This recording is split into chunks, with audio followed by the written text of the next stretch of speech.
Follow these steps to install the sealing film on your Narvon cup sealer.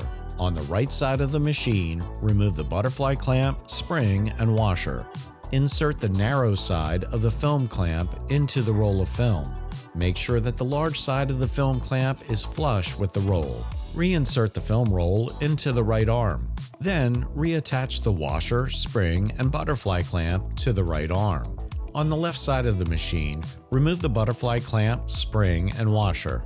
Place the plastic discharge roll in between the two plastic film clamps, ensuring that the steel bar is positioned correctly.